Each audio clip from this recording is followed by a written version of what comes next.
We've opened CubeIDE version 1.12.1 and will open the GitHub window. Let's clone the right version of the repository. In this window, we have a selection of branches. On GitHub, we have several branches, and each version of a branch has its own version of CubeIDE. Choose the branch that corresponds to the version of the open program, CubeIDE. The rest of the branches we must turn off. Next, specify in which folder the project should be saved on your computer.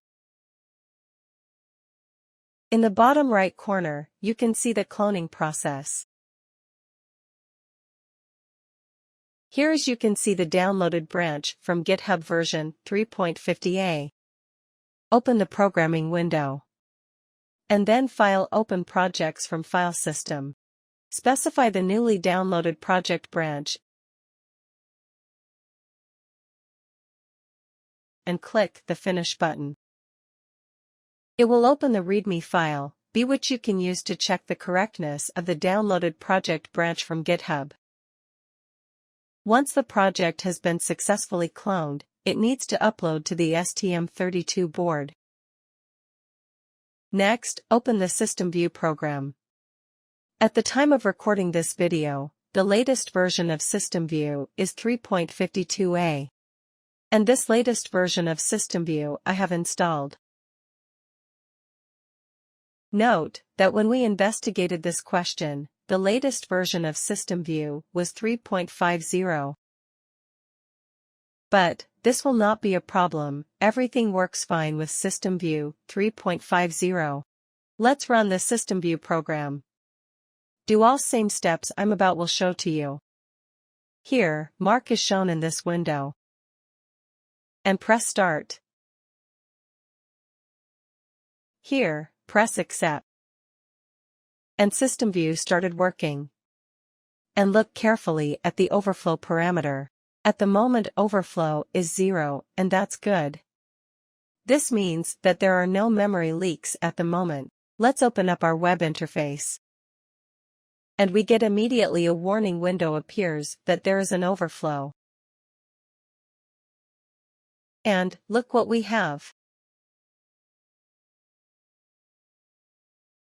Let's place the System View window on top of other windows so that we can always see it.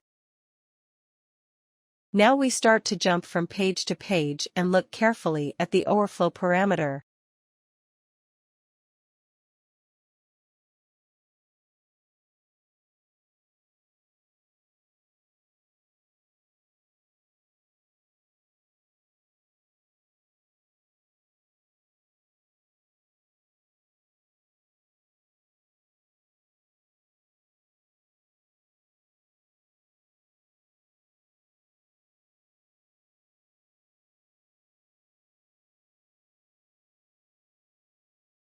As soon as we stop clicking through the pages of the web interface, the value of our flows does not increase.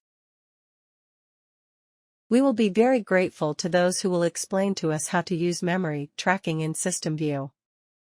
Because we are not satisfied with the current state of affairs. In our opinion, we have done everything possible to prevent memory leaks. But as you can see, every time then we have access to the web interface, we have overflows. I think everyone will be interested to know how critical these overflows are. We also wondered about it and set STM32 board for testing on July 28 at 2340. And we had tested it until the 1st of September 1534. During 34 days STM32 board did not turn off, did not reboot. And every day we checked the functionality of the web interface, also checked the functionality of the API, and checked the work of timers. Everything worked perfectly, and nothing was slowed down, and worked as well as you see it working now. Based on this experiment, we made a conclusion. Yes, we have memory leaks, but they are not critical.